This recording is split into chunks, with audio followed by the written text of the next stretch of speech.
uploads from our channel. ایک جزیرہ تھا جہاں کا سیاسی نظم یہ تھا کہ وہ سال کی آخری تاریخ کو جو ان کا حق میں وقت ہوتا اس کو معزول کرتے اور ایک ایسی جگہ چھوڑ دیتے جہاں جنگل تھا اور جانوروں کا رین بسیرا تھا اور ساحل پہ آ جاتے. پہلا شخص جو اترتا ساحل پہ اس کو اپنا حکمران مان لیتے اور یہ ان کا ایک مدت سے دستور رہا.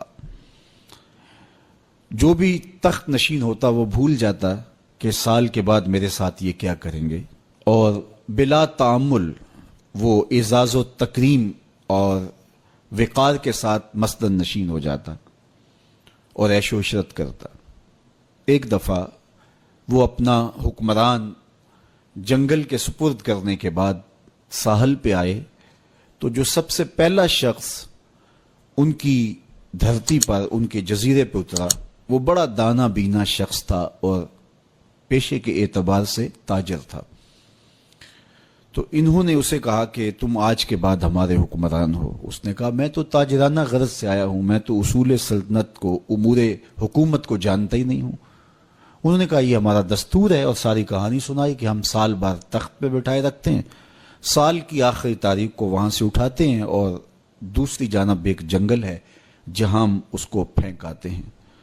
تو یہ ہمارا ضابطہ ہے, تم نہیں بھی مانو گے تو ہم زبردستی تخت پہ باندھ کے بھی بٹھانا پڑا تجھے بٹھائیں گے. تو جب وہ مصر ہوئے تو اس نے کہا کہ مجھے یہ بتاؤ کہ سال بھر میری بات ماننے کے لیے تو آمادہ ہو گے.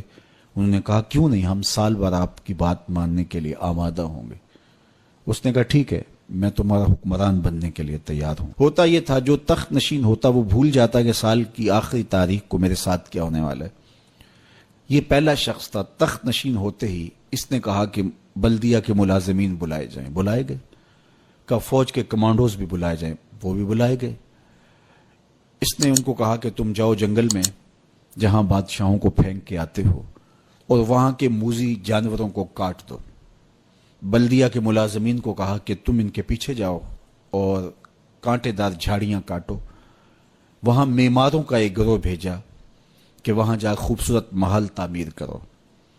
وہاں پھلدار پھولدار سایہ دار درخت لگوانے شروع کر دیے اور پورا سال اس جنگل کو کٹوانے, اس کے موذی جانور قتل کروانے, وہاں محل تعمیر کروانے, پھلدار پھولدار ثمر بار درخت لگانے میں حکومتی مشینری کو لگائے رکھا. جب سال کی آخری تاریخ ہوئی تو ہوتا یہ تھا کہ جب بھی بادشاہ کے پاس وہ آتے کہ اب جو اس جنگل میں پھینکنے جا رہے ہیں تو وہ چیختا روتا ہائے مجھے کدھر جا رہے ہو, میں تو موذی جانوروں کا لقمہ بن جاؤں گا, اور اس کو زنجیروں میں جکڑ کے اس جنگل میں پھینک کے آتے. وہ کہتے ہم نے پہلے دن آپ کو بتایا تھا.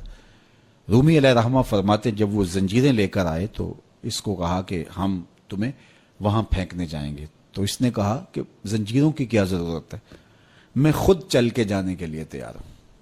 رومی کہتے ہیں کہ یہ یہاں بیٹھ کے تخت پہ اس فکر میں لگا رہا جہاں اس نے جانا تھا, اور اس کو پتا تھا کہ یہاں تو ایک سال بھر کے لیے آیا ہوں, تو میں نے تو پھر بقیہ ساری زندگی اس جنگل میں کاٹ دی ہے, اور وہاں بچھو ہیں, وہاں سانپ ہے, وہاں موذی جانور ہیں, وہاں بھیڑیے ہیں, چیرنے پھاڑنے والے درندے ہیں, وہاں کانٹے دار جھاڑیاں ہیں. تو وہاں وہ جھاڑیاں کٹواتا رہا اور ایسے جانور مرواتا رہا, اور وہاں کنویں کھدوائے, وہاں پھلدار پھولدار درخت لگوائے, وہاں محل تعمیر کروایا.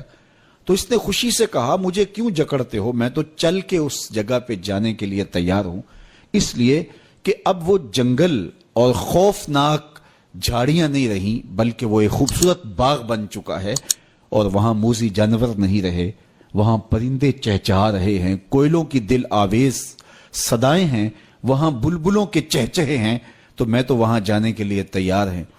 تو انہوں نے کہا کہ ہم بھی ایسے ہی بادشاہ کی تلاش میں تھے کہ جو مستقبل کی بہتری کا ضامن بنے.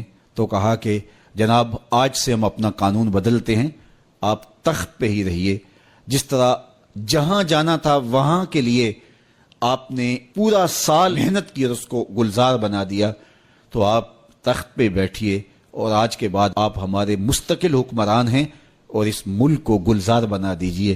رومی فرماتے ہیں جس طرح وہ شخص تخت پہ بیٹھا اور تخت پہ بیٹھ کے اس کو فکر وہاں کی لگی رہی جہاں اس نے مستقل جا کے رہنا تھا، کہا کافر دنیا کے تخت پہ عیش و عشرت کرتا ہے اور وہ بھول چکا ہوتا ہے کہ میں نے بالآخر کہاں جانا ہے۔ فاسق اور فاجر بھول چکا ہوتا ہے کہ اس نے کہاں جانا ہے، لیکن صالح مومن اس دنیا پر آرام سے نہیں بیٹھتا، اس کا سارا خیال، اس کی ساری توجہ وہاں ہوتی ہے جہاں اس نے جانا ہوتا ہے، اس لیے وہ یہاں بیٹھ کے قبر کے کیڑے مکوڑے ختم کرتا ہے، یہاں بیٹھ کر کے قبر کے سانپ کاٹتا ہے، یہاں بیٹھ کر کے اپنے اعمال کے لشکر بھیج کے وہاں کے بچھو ختم کرتا ہے، اور جب وہ اس دنیا سے رخصت ہوتا ہے تو القبر روضۃ من ریاض الجنہ، تو قبر جنت کے باغوں میں سے ایک باغ بن چکی ہوتی ہے۔ تو میرے رب نے کہا کہ ہر جان یہ دیکھے اس نے آنے والے کل کے لیے آگے کیا بھیجا ہے۔ پھر فرمایا واتقوا اللہ، اور اللہ سے ڈر جاؤ، ان اللہ خبیر بما تعملون، جو تم کرتے ہو